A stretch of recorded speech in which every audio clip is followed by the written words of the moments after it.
Taarifa kutoka White House pale Washington DC, tunaambiwa kwamba Marekani imemfukuza balozi wa Afrika Kusini. Marekani imemtimua balozi wa Afrika Kusini katika mji wa Washington DC, Ibrahim Salouf, na ni mwanaharakati wa kupinga ubaguzi wa rangi tangu ujana wake, na ameelezea ghadhabu kwa serikali ya Israeli kufanya vita katika upande wa Gaza.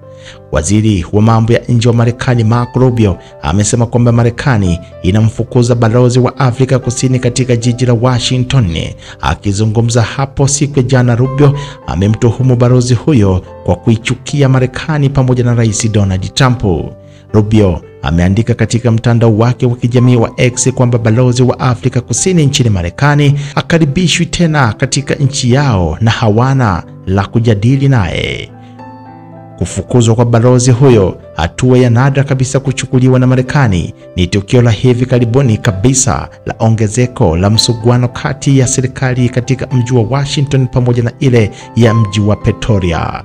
Februari mwaka huu, Trump alisitisha msaada kwa Afrika Kusini, akitaja sheria nchini Afrika Kusini ambayo inadaiwa kwamba inaruhusu ardhi kutekwa kutoka kwa wakulima weupe. Wiki iliyopita Trump alichochea zaidi hali ya wasiwasi, akisema kwamba wakulima wa Afrika Kusini wanakaribishwa kwenda kuishi Marekani baada ya kurudia madai yake kwamba serikali inachukia na inachukua kwa nguvu kabisa ardhi kutoka kwa watu weupe. Wakati hayo yanaelekea, utawala wa Afrika Kusini umesema kwamba uamuzi wa Marekani kwa kumfukuza balozi wake ni wa kusikitisha. Hii inafuatia taarifa ya waziri wa mambo ya nje wa Marekani Marco Rubio kutangaza taarifa hiyo. Afrika Kusini imehimiza kuwa pande zote ambazo zinahusika katika kudumisha staha ya kidiplomasia wakati wanashughulikia swala hilo. Balozi huyo aliripotiwa kushutumu utawala wa Trump kwa kuongoza harakati za kuamini kuwa kundi fulani ni bora kuliko jingine kote duniani.